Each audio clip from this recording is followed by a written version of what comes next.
The following talk is taken from the Spirit Release Forum conference held in London in June 2013 with the theme of Spirit Release, Helping Lost Souls Move into the Light. The talk by Archie Lawrie is entitled Best Practice and Successful Methodologies in Spirit Release.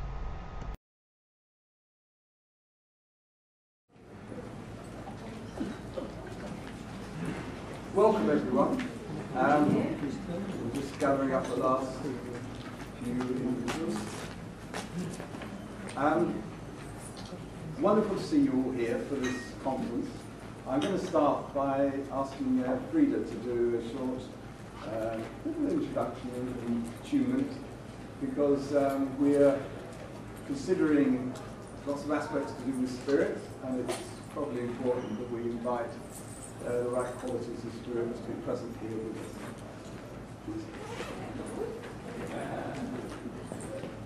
Light candles and hold an intent for today of harmony, beauty,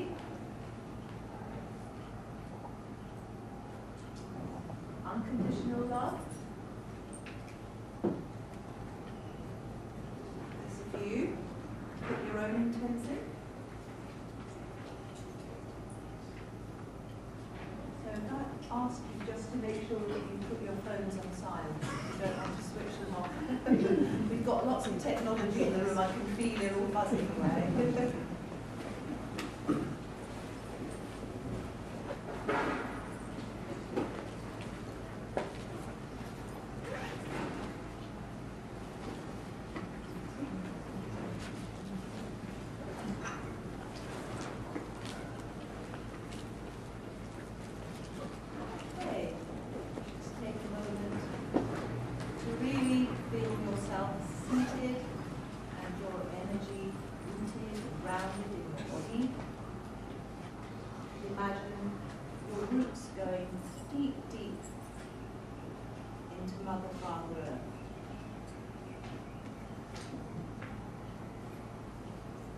You may like to take a deep breath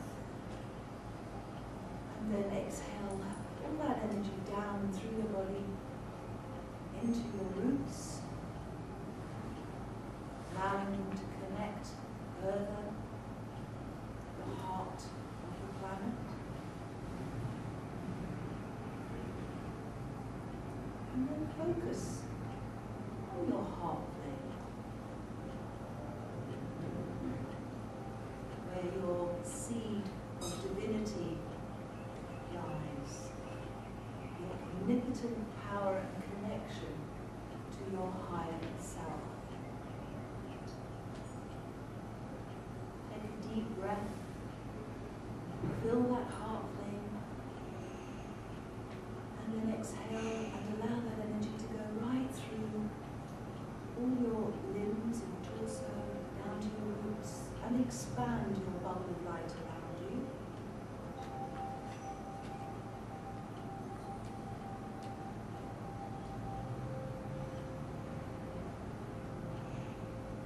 You might like to call in your guides,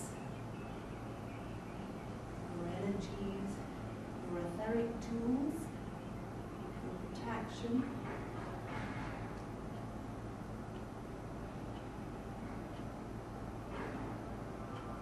And then allow your higher self to send your beautiful beam, golden beam of light down to you to connect with your heart. And you can breathe that in too. Deep breath, bring in that golden energy. And just exhale that down through your being.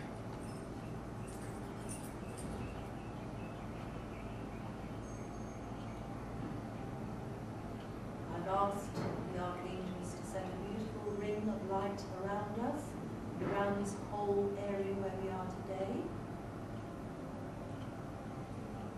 And we can continue this circle and allow it to spiral into the center of the room, going round each person until it reaches the very middle.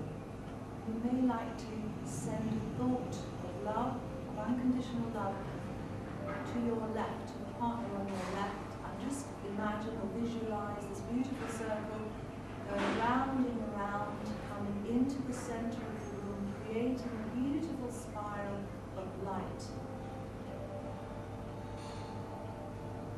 And as it reaches the core, the center of this room, and this space, the golden beam of light then is sent down right into the middle of that core and allows it to open up like a fountain of light. And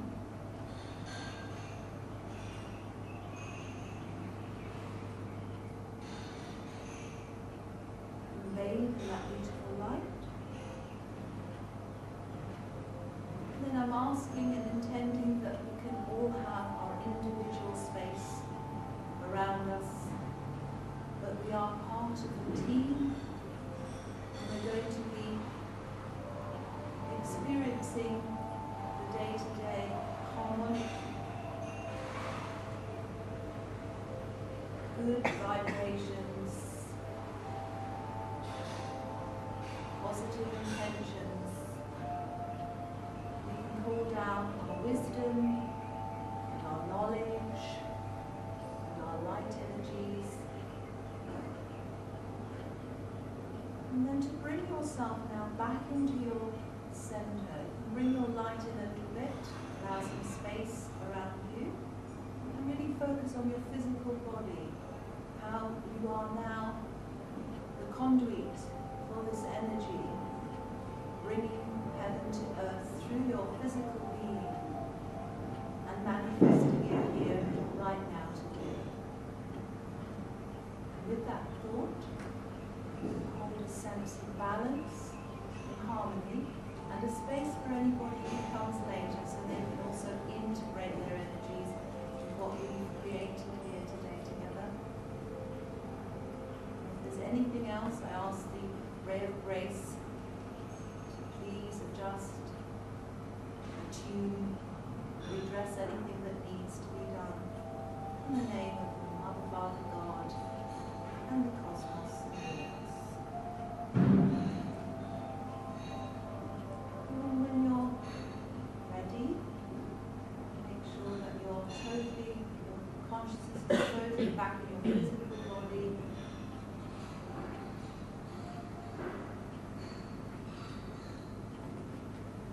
That you're present, sealed, attracted, and anchored right here today.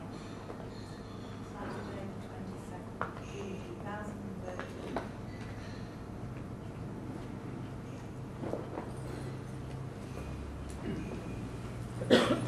Thank you, Frida. A fortnight ago, I happened to be in a place in Wales called Methodologies, if I pronounced it correctly.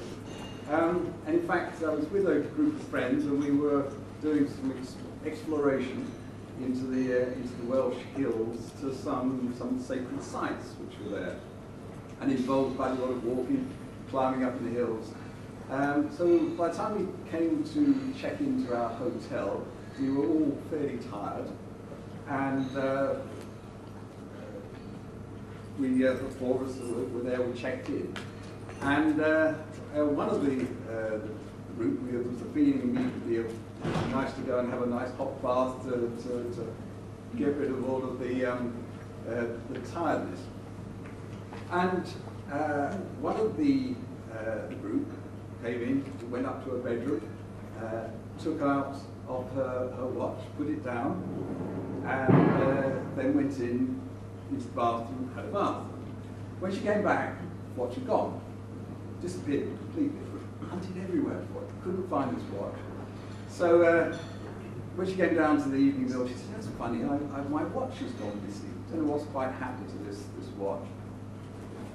So we didn't think too much of it, thought it was bound to turn up somewhere. But next morning at breakfast, she said, "I've hunted everywhere for that watch.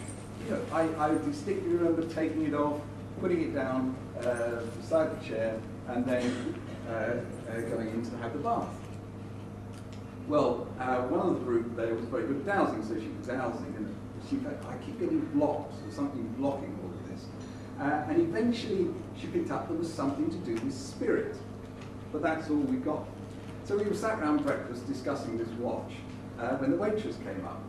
And one of us sort of said to the waitress, are there any ghosts in this place? And the waitress said, oh yes, she said, you know, there's some ghosts which inhabit the top floor in the bedrooms up there. And there's also, she said, particularly there's a ghost spirit seems to be down in the bar area, because whenever I am actually doing any bar duty and all the guests have gone at 11, about 11:30 I feel this incredible sort of chill come all over my back, and I get incredibly agitated and just want to get out of there straight away. So the interesting thing is it's only about that time, because if I'm actually there later on, 2 o'clock or so, I don't get that sensation. So as all of us were interested into spirit release, we thought, okay, well obviously we better sit down and do something here to try to see what we can tune into. So we sat down in a little group after breakfast, had a tune in. Sure enough, there was a quite a disturbed spirit of a man there in the bar area. So we communicated with him and then helped to move on into the back up into the other world, and cleared the hotel, checked out for any other spirits. There were certainly a few more there. And one of this particular person who was watching on this thing suddenly said, you know, I also get an incredible feeling here that there's a lot of spirits stuck underground from the mining industry. So although we were not in the coal mining area, we were certainly in a part of Wales where there was slate quarrying going on, and so undoubtedly quite a number of miners have been killed there. So that led on to then thinking, there's some more work we need to do here. I mean, it's interesting how all of these things come about.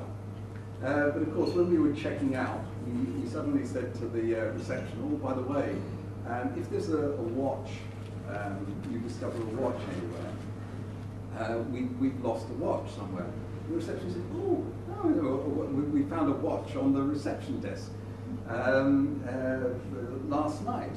It was after some people checked in, and we assumed someone had taken the watch off and put it on the bar, and that's why it was there.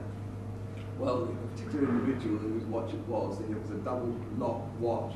No way she would have wanted to have taken it off, and yet somehow that watch reported itself from the bar position down into the reception. However, maybe it was a way of spirit beginning to communicate with us to give a sort of sense of the things which we need to begin to look at. As part of the trip, we also sat down and we did some work in relationship to sending out some healing energy for stuck miners. We did this in a collective sense. But also we visited one of the Welsh graveyard areas there, a church by a lake called the Talyllyn Lake. And it was very noticeable about how all of the graves were lined up almost exactly with the east. And in tuning in there, we also again felt there were some spirits which were stuck. And it reminded me of an experience I had a few years earlier, probably about 10 years ago now, in an area of Edinburgh, which our first speaker is going to be talking about. Because the first time I had a chance to visit Edinburgh, I was walking in one of the graveyard areas, and suddenly was very conscious of all of these spirits around. I thought, this is unusual, because, you know, I visited the odd graveyard area in England and never been conscious of all of these spirits. So one of the things which you can learn to do is to communicate with these spirits in a telepathic sense, which is what I did. I sort of asked them, what are you doing here? Why are you here? Oh, they told me, we're waiting for the resurrection of the body. The resurrection of the body, and I suddenly started to think back. Christianity. I mean, you surely weren't taking this literally. Oh yes, yes, we're definitely waiting for the resurrection of our bodies. But the other thing was, they told me, they were all quite agitated because they thought their bodies were going to be snatched by the body snatchers. So they were not only sort of attached to their bodies, but they were sort of hanging on to their bodies, which I sort of thought was rather like grim death. They did not want to go.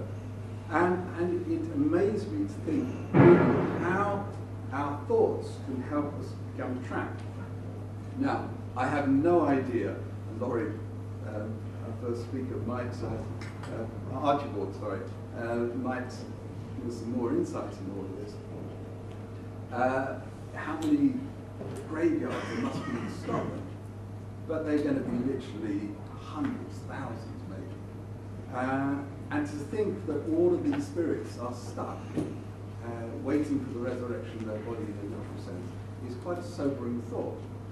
We did what we could by tuning into the graveyard area, trying to communicate with some of the spirits, trying to help them move on. I think even one of our group tried to imagine, we called on the Archangel Michael and tried to imagine we were there with our horn blowing the last trump as a way of trying to wake them up to think, oh, now's the time to actually move on. So spirits can get stuck here and become earthbound, and this is one big area. But of course another area is when those spirits are earthbound, they can sometimes then attach themselves to individuals. And this can end up causing quite a lot of psychological disturbance. So one of the important aspects in all of this is beginning to acknowledge and recognize that spirit exists. And certainly when I come together with any of the groups, we might even do this here at the end of the day, we send out a thought, if there are any spirits which are stuck, if they'd like to come into the circle to be released. It's quite staggering how many still come forward. So this is quite a big problem. I know from my own practical experience that when spirits are removed from place, that the individuals who are there in the house connected with it all certainly notice the change and the benefit that's come forward from this. Last year I went to a number of conferences. And one of those conferences was on spirit release, and it was given by the Ethical Health Trust. I think it was one of the health trusts. What was interesting about the conference is that all of the speakers were talking about spirit attachments from an academic perspective. None of them had any practical working experience of helping release a spirit. It's just that, you know, they were a doctor, they might have had a client coming in who was claiming that they were possessed, and so they were trying to talk about it. And indeed there was one of the talkers speaking about Jewish ghost stories, and all she could come up with was a story from the 1800s. And so, you know, it made me think, what a sterile conference this was. One of the things I can say about all our speakers here at our conference is that they've all had a lot of practical working experience in dealing with spirits and in helping release these areas. And I think this is something which is hugely important, to be able to speak from your own direct experience gives a much greater sense of power to what it is that you are trying to communicate. I know we're going to be listening to some fascinating tales.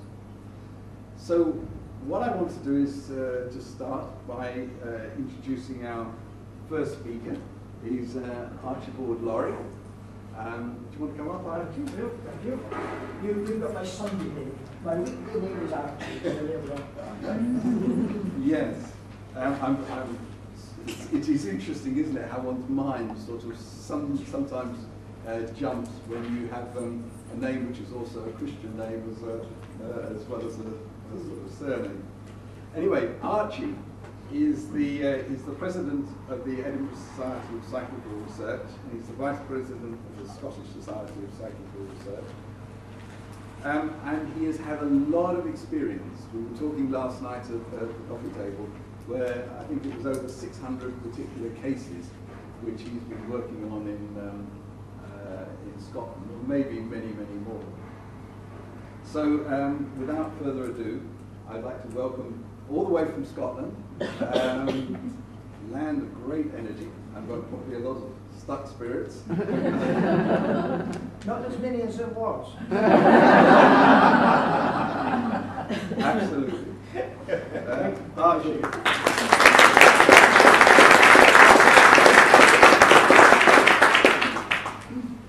Well, good morning, ladies and gentlemen. I want to start by thanking David not only for his thoughtfulness in bringing together this conference, but in his own personal way that he's been dealing with myself and Lawrie and Tom. He's been a gracious host over the last 24 hours. Anyhow, if I'm to have any worth of merit here today, I've got to convince you that I'm worth listening to. And no matter what titles I hold, that really at the end of the day means nothing. The thing that means something is what I have been encountering, what I've been doing in the way of spirit release. In 1998, I was then Secretary of the Scottish Society for Psychical Research, and I was amidst, I thought, people who knew a lot about the subject. And I put 3 very basic questions to them. Very basic questions. And I had thought I get these answers. I didn't get any answers, and I didn't get any directions as to whom I should go to get those answers. The question, I'll tell you later what I did about it, but the questions were, what types and ages of buildings are most likely to be linked with psychic activity? Question 2, is there a particular group of people more prone to others for receiving psychical action? And the third question, what are the most common types of psychic phenomena reported by the public, and what are the rarest? These are simple questions, and yet nobody could give me any statistics at all on them. That forced me into a position that I have never regretted, because I said, right, I've obviously got to find this out for myself. And I started a 10-year period of research, which is now in its 15th year. So, you know, these things go on. You can't pull the plug on them after a certain point.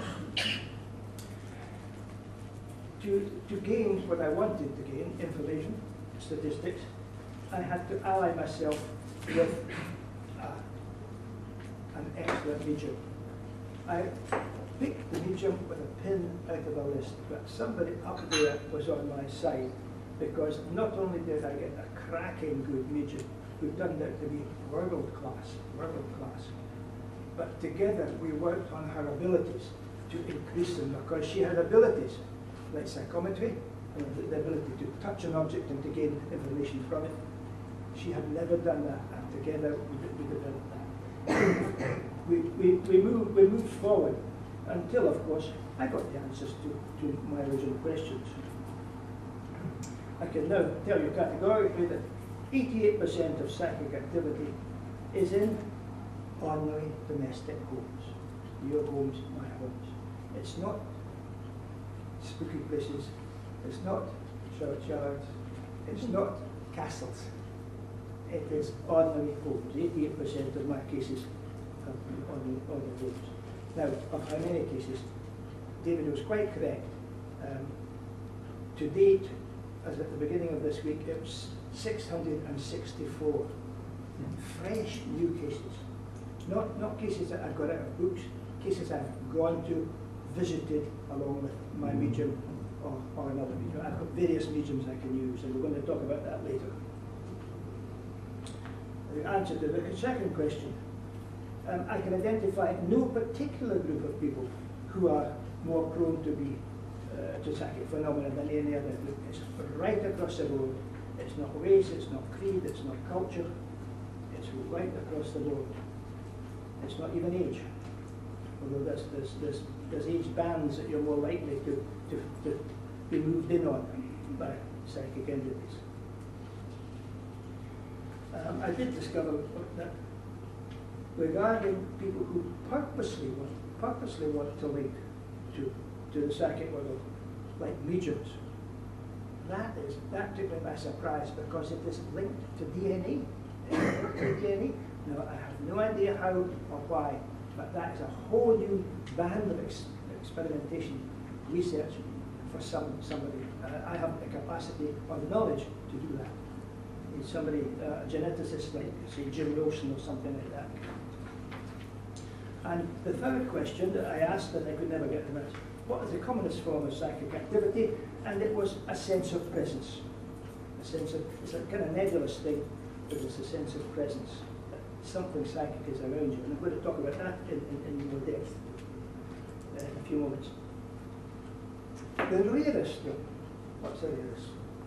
It is poltergeists and visible apparitions. They're absolutely neck and neck. Well, it depends what cases I get in. Some month I'll have a slight lead poltergeist, the rarest. The next I'll get a few other cases in, and then it changes so that visible apparitions, if I get a few poltergeist cases in, it changes the statistics ever so slightly. But they just go up like that, month in, month out. So those are the two rarest. How rare is rare? I'm going to surprise you, I think, here. Anybody want to see what percentage of psychical things pertain to, say, a poltergeist action or visible?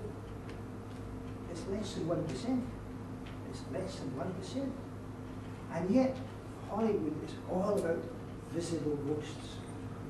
It isn't that way at all. They're very, very rare. Just as poltergeist activity is very, very, very rare. Okay, so these are the questions that I asked and which I now have the answers to. I'm the person today who's going to talk about the practical stuff. If you want philosophy, you're going to have to wait for some of the other speakers. We'll wait and see. I'm the cold-face guy. I'm the one that does it necessary. So we're going to get down now to the practicalities of spirit release. And the first connection we have really with the client for the most part is the phone rings. Phone rings, they pick it up, and there's somebody there in need.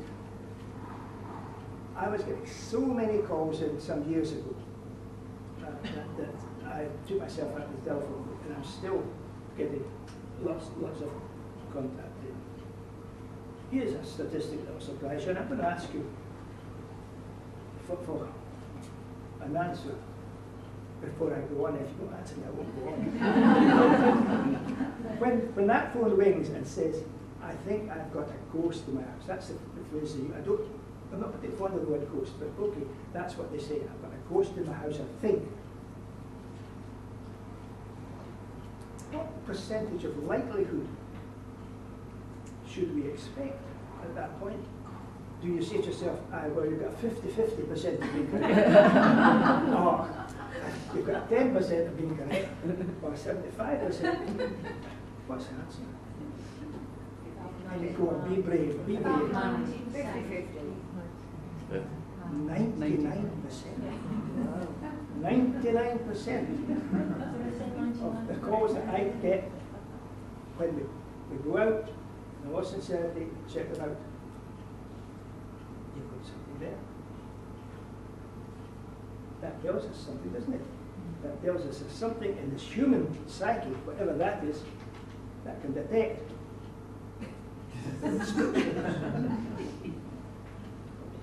Edinburgh University does a thing, not with they've got a department of paranormality in Edinburgh University, but they also do a thing with video cameras looking at people's backs. And this isn't really psychic, but I'm going to mention it because it's the same kind of thing. And they've proved year in, year out, it's a kind of standard exercise for students in that department. student in one room, camera, etc., and somebody else in another room, and the person in the room that's being looked at, not with a human eyeball, but with a camera lens, and they buzz through the other room when they feel they're being looked at. And the answers, the percentage of correctness is in excess of 70%. So that means that the human body is able to pick up, even through a camera, that they're being looked at from the back. And that's an amazing thing.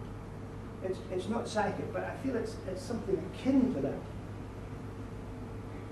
Anyway, having said that 99% of people are correct when they say you've got a ghost in the house, what percentage do we have, do you think, that they know what is with them, other than it is our ghost? And the answer is tiny, it's 3%. 3%. So our bodies, our minds, something within us can detect the presence of psychic activity, but we can't decide what it is. And then we jump in the other direction again. If I say to the client, okay, is it a lady ghost or a man ghost? What percentage is correct? You'd expect maybe 50-50, wouldn't you? Well, I would expect 50-50. It's 70% of these people are correct. Now that tells me also that from the statistical standpoint, they can detect femininity or masculinity as well. That's what it looks like to me. Okay, so that kind of thing is going to happen to you if you get phone calls of people looking for help with spooks. Then, of course, you've got to listen to the tale of woe, because it is woe for them. People get very, very scared for really no reason at all. They get scared because they're ignorant of the facts. That's what they get scared about. They don't know what's going to happen. Is he going to grab me by the throat in the night, sort of job? They've been watching Hollywood movies, which bear no resemblance at all to the real world for the most part. We must be good listeners if we're listening to these kind of folk. We must be questioning, but we must be questioning with decorum. We mustn't sound suspicious. And now that you know that 99% of these phone calls are genuine, then we should know not to be suspicious about what we're being told.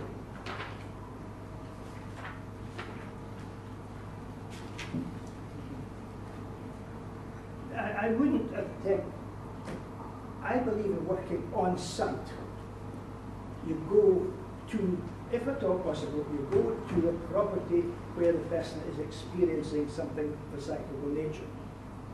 I don't think it's, you can work remotely, you can, but it's not the best way to work. And again, meeting people, if you can meet them after phone call, meet them in their own home on site.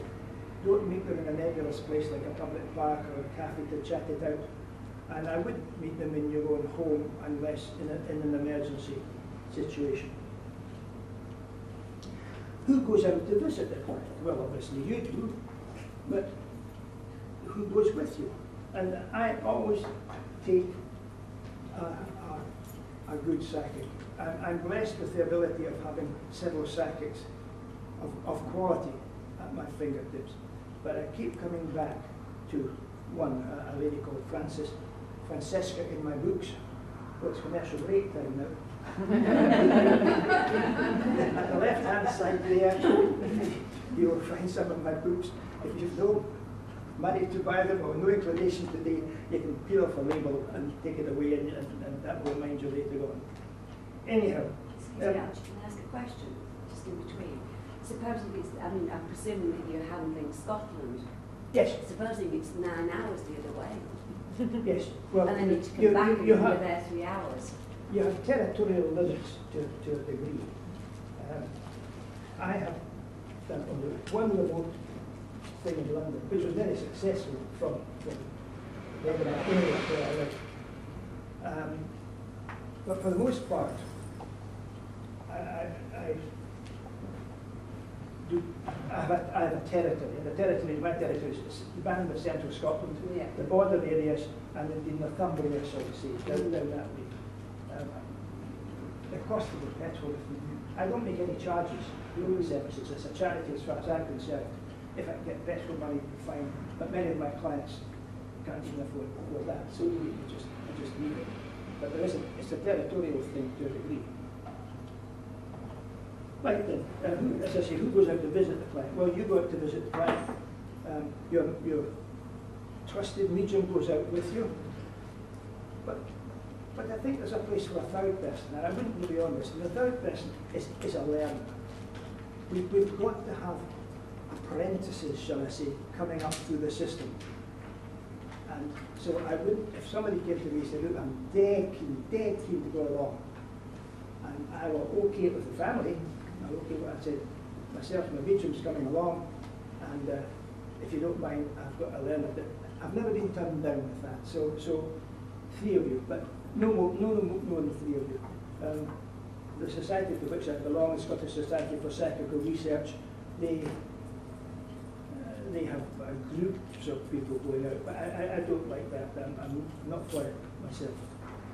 Anyhow, I'm the controller. You have to have somebody in control. So as far as I'm concerned, in my little group, I'm the controller. Now I'm going to tell you the duties of the controller, just in case you people ever end up being controllers. The controller need not necessarily be psychic in any way, but the controller has to have a good knowledge of psychical things and psychical mechanisms and how the whole psychic world operates, in as much as we do know that at the moment. My job is to organise the meeting with the client, and when we get there, I control the flow and the direction of the on-site psychic investigation. I'm the controller of the situation, not the medium. It's the controller who decides what questions should be put and when. The questions that is to the spirit being. We'll get around to more details later on. I decide the scope, direction, and the pace of the investigation. My medium is purely a willing tool, And if she can't abide being a willing tool, get a new medium. And we'll go into that in more depth. I've used the term a suitable medium. Now, a suitable medium, cases are all different, but after you've chatted on the phone to your client, you'll have an idea as whether, am I dealing here perhaps with a poltergeist, perhaps with possession, perhaps with a haunted human being, perhaps with a haunted site, perhaps with a haunted antique, or do we have a case for psychometry here? And depending on that, you should be thinking of that medium or that medium or that medium, because she's good at this, he's good at that. It's horses for courses, as we say.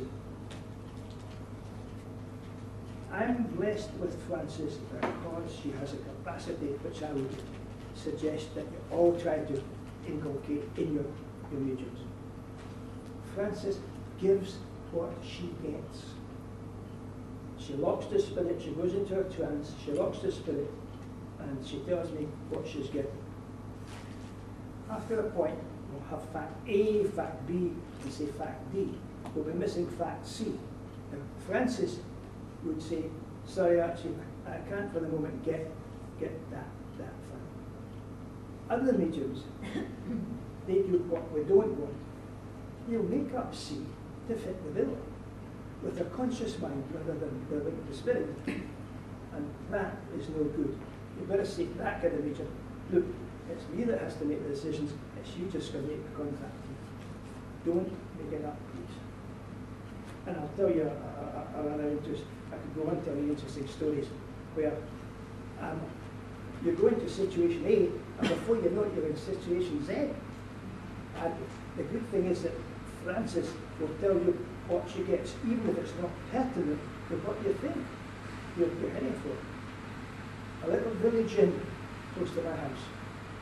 We go in because we've been asked to discuss something to do with the landlord's daughter who's seeing an apparition of an old lady in black clothes, etc., etc., etc. So we go in there to do that. And as part of that investigation, we think, well, Frances, I think you and I should go up to the girl's bedroom to see if she's picking up anything up there. So we go up the stairs and open the door and let Frances in first. because I'm a gentleman. And then she goes, and what are they doing there? I said, what are who doing there, Francis? She says, 2, 3, 4, 5. There's 5 fully armed Spaniards in the Middle Ages, and a young lad, interpreter in a white shirt. I said, okay. This obviously had nothing to do with the landlord's daughter, probably. And I could have said, come on, Francis, get the grip of things. But I had worked with her so long, she was correct, and I knew that I had entered a completely new situation. We now know exactly what it is, and will be found in my book 4 when that comes out. There were escapees from the Armada. They'd escaped from the Armada up the Scottish coast and got wrecked, and they were trying to find their way back to Spain. And it's a long story, so I'm not going to tell it today, but she was correct. So sometimes we have got to listen well to the music. I've also got to see to the health and well-being of the medium who I have chosen to work with. Because when mediums get into a trance, they can go deeper and deeper and deeper. You get to know how many minutes they go down for and then come up for again, like that. And if you've got a medium that goes down for too long, you think, wait a minute, she's down there too long. So you ask her to come back. Wait, Francis, come back to 2013. Leave the year you're in, come back to be with me. And it's almost like hypnosis, I think, although I'm not a hypnotist in any way, but she reacts in that kind of way. There's another link, I didn't mean to say this, but I can think now of another link that seems to be hypnosis, but I don't think is. I can move her up and down through time. I can say, okay, we're in this castle, Francis. Look down there and tell me what you're seeing. Yeah, I said, okay, Francis, move on. It was plant, we're looking at plants, the growth of plants, and I wanted to know what period of time was passing. I said, look at the plants. Are they in flower? Yeah, they're in flower. Okay. Move forward a month. Are these plants still in flower? No, they're beginning to wither. There's flowers on a grave actually beside a castle. So I can move her forward or backwards in periods of time. Now that strikes me as being something akin to hypnotism, but I have no knowledge on that sort of thing. Anyhow, we've got to see the well-being of our mediums. We also have to notice that we know our mediums as we work longer with them. And I know that every medium has little habits, like pulling a nail, standing like this. So you know habits that they suddenly take upon themselves. And I remember there was thinking about a case in the waterside in Edinburgh shore, and it was a site of a sailors' hostel in the early 1800s, and Francis was going.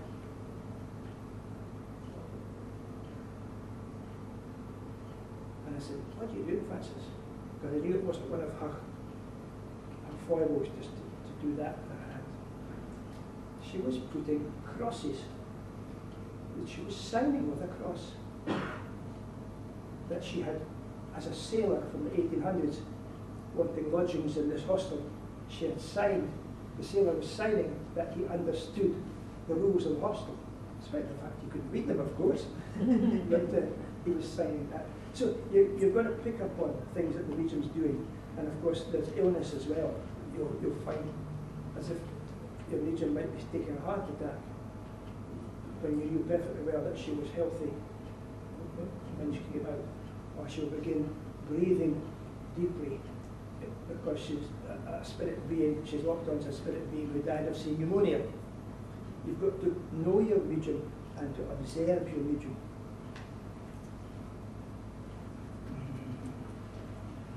And to the household, you've got a responsibility to the householder as well as to the medium, of course.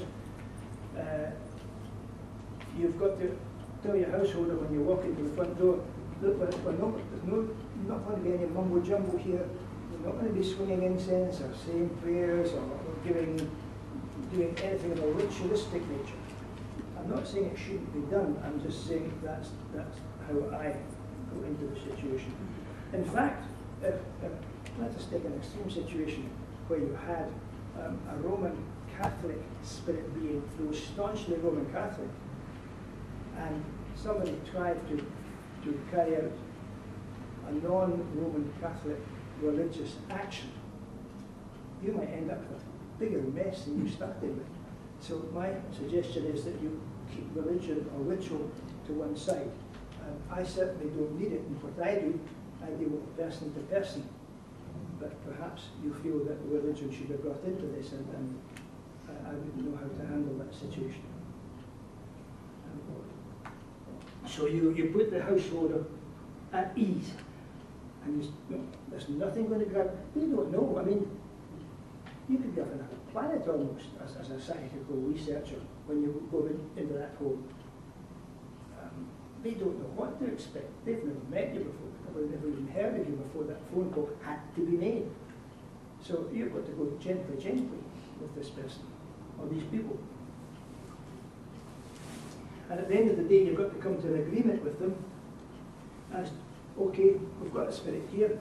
His name is Joe Bloggs, and he's here because of something, and you've got to agree with that family as to what we now do with Joe Bloggs. You've got to agree with Joe Bloggs, of course, as spirit, as to what happens here. So that's the second last thing that you've got to do. The last thing you've got to do that day, of course, is to write up the record of the events. I personally don't, I've got reasons for this, but there's no time to tell at the moment. I do not bring into the situation electronic recording machinery. I've got quite a good memory. I can remember everything. If I forget something, I suppose I can phone up the medium and say, here, do you remember that? The problem with mediums is that they don't remember, or many of them don't remember what happened when they were in trance. They have no memory of what happened, very often. Now, the visit proper. Okay, you carry out, if you're the controller of the situation, you carry out introductions. Everybody introduced everybody else. Who's there? Well, you're acceptable as a householder, of course, and Mr. and Mrs. or whatever. You sometimes find a supportive friend being brought along, simply because they don't know who you are, what you're going to do. They want a wee bit of help from a buddy. And I've no objection to older children being present. We're not going to do anything strange or mumbo-jumbo. We're going to chat to spirit being. That's not strange to me.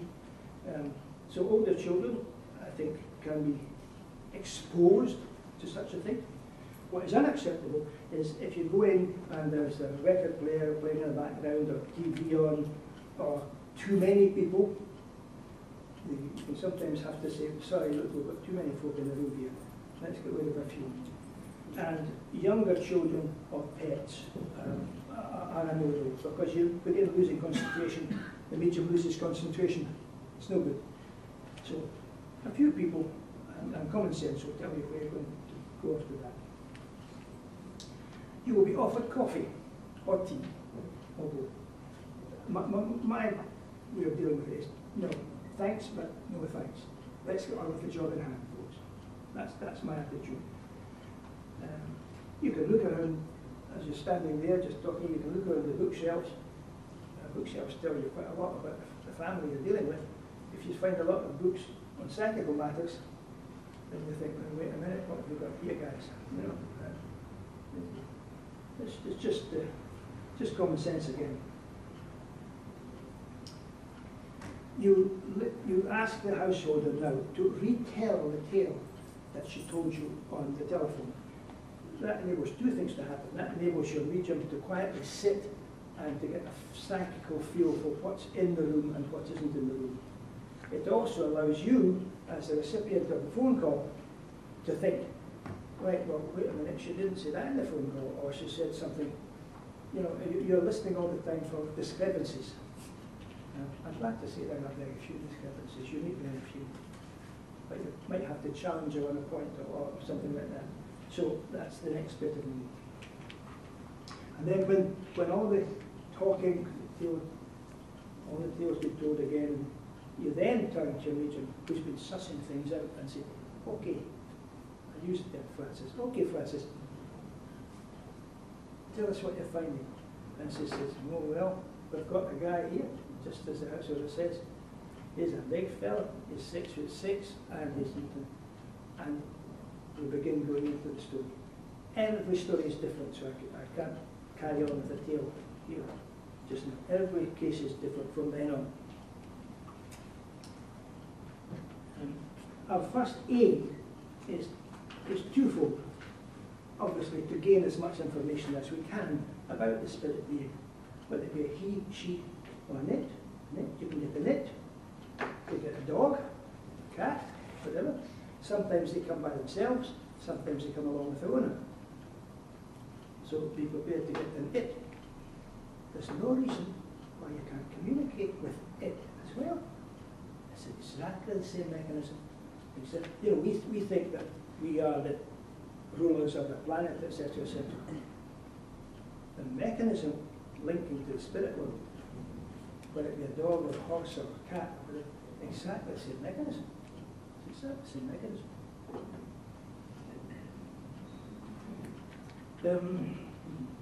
You can also get, and this one might seem strange to you, but I assure you, you can get it. You can get mythical constructs, mythical psychical constructs. You can get a half man, half wolf. I've got one of them in Lawrie in Ayrshire. You get a half man, half goat. I've got one of them in Carden Den in Fife. These are mythical constructs. They are spirit beings who want to put the frighteners on you. They're mythical, they're real spirit beings. They've got an identity, and if you work your way, you'll find it's Joe Bloggs or Mary Higgins or something like that. Yeah, I just wanted to frighten you. That's the kind of thing that is taking place there. So I'm just telling you what you might get, and you shouldn't poo-poo such things. If possible, you should try to, you should always be friendly and respectful to psychical beings, whether they're the naughty kind or the normal good kind, because you get both. Be respectful. They have been human beings in their own right at one point, just like you and I. And if you can, usually the Christian name, the first name, is a good name to get, if you can get it, and address them by name if you can possibly get it. It's a great way in, and I'm not quite sure why, but the bond increases if you can say, yeah, Jimmy, I understand what you went through. If you get a first name, I'm going to give you a trick, because I would think about, I don't have a statistic on this, but I would think about 20% of spirit beings have forgotten who they are. They cannot give you their own names. Therefore, that puts you in a position to, I can't call him by his name because he doesn't know his name. So the trick is, you say, okay, imagine yourself outside your own front door, your own little cottage. There's a meal time coming up, and your wife or your mother opened the front door. I couldn't imagine it. Opened the front door, and she calls you name and says, come and get your food. And then you say, what name did you listen? What name did she call you by? Oh, Jim.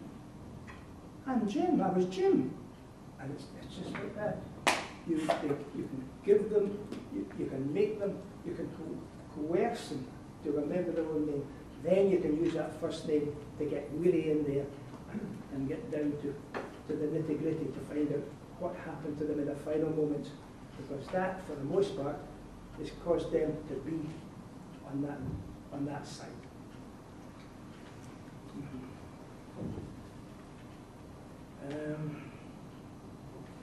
Yeah, once you know everything, of course, you've got to decide what is the best way forward. Now, I'm going to shock some of you here, I'm afraid, so hold on to your seats, guys. I don't believe that every last spirit being should be moved on.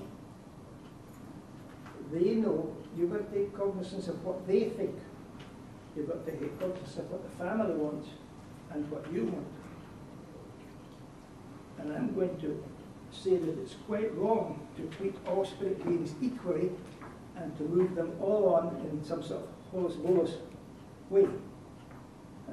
I know that's a contentious issue with some people, but that's what I believe, and it would be wrong of me not to tell you what my belief is when I'm standing here. I'm going to give you some proof for this, but it's wild, wild stuff, and it's wild because I meet a lot of wild stuff. So just listen and try to believe, even if you find it too difficult.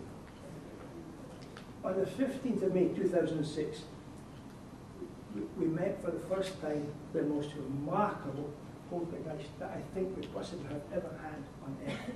She was with us from 2006 to 2012. She was 4 years, 4 months when she was killed in a car accident. But she popped up in a village garage in the borders of between Scotland and England.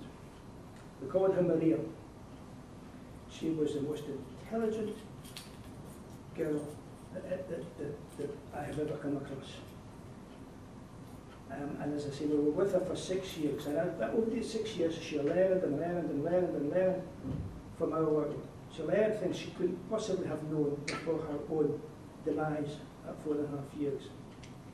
I've got more than 700 pages of closely typed notes on this, which will be a manuscript. It is a manuscript of the book that will come. By the 10th of August, we met on the 15th of May. By the 10th of August, she had learned to speak out of the air to us. She learned to speak out of the air. 6 o'clock one night, there she was, her first talking out of the air in that garage, little shop and garage. By the 26th of October, that same year, she learned to use the telephone. And by the 7th of November, she could text. Okay? And then over these 6 years, we got 620 plus texts from her, of which 425 you will see for yourself in the book when it comes out. I say that because I'm going to refer to the text of Sunday the 16th, the evening of Sunday the 16th of November 2008. So she's been texting for about 2 years when this text came in. And if you listen to it, you'll see why we're talking about maybe not every spirit being has to be moved on, or not when we think it. Her text said, I was asked if I wanted to move on a step today. They said I deserved it. I said, I still have family on level 1. Well, we're level 1 incidentally, and that is the spirit beings. There's various levels. The spirit world is not one level. I know there's certainly 3. There's our level, poltergeist level, and the 3rd level, which I may call the general level, but I believe there's levels above that. Anyhow, I said, I still have family on level 1, and the tutor took me aside and said, Maria, move. I said, can Sally and Mark come with me too? They were people connected with the garage. He said, yes, but they'll have to leave their families. I said, no, then I don't want to go. I was too young when I was asked to leave my family. Is that a feeling, or is that a feeling? She had a choice of whether she moved up a level or didn't move up a level. And I think that shows me that we may have a choice as to whether we move a spirit being on or don't move a spirit being on. We take a lot of things into account. And I'll leave that one with you. Again, statistics. About 30%, and this, I don't know, this might be something new to you as well. As you go through the ritual with as you go through what you have to go through with the householder, sometimes once the spirit being has told their tale, some of these tales are horrendously depressing and horrible, and you listen and you think you can't do anything other than think, my God, that should happen to anybody. You're giving compassion. You're giving compassion, not in a religious way, just a person-to-person compassion. And when you give that, you don't have to say, move towards the light, be God. All of a sudden, they're just not there. And I'm always struck by the fact that of the people in the room, everybody in the room, psychic and non-psychic, suddenly are aware. There's a change. So 30%, we don't need to move them on in a purposeful way. They move themselves on, having explained their situation to you. It's as if they're clear their conscience in some sort of way. About 67, the other 67%, you have to move them on if you've agreed that with the householder. But there's 3% who give us 99% of bother. Now, who are these 3%? We've got rapists and sexual predators who can't be persuaded to stop their nonsense. Some of them, many of them, do something that, again, you might not know could take place. Many of those sexual predators, they pretend to hide psychically, not physically, hide psychically. They put a sort of, they attempt to put a blanking. Good psychic mediums can go through that barrier and say, Thanks for viewing. Other talks from the conference are also available on YouTube.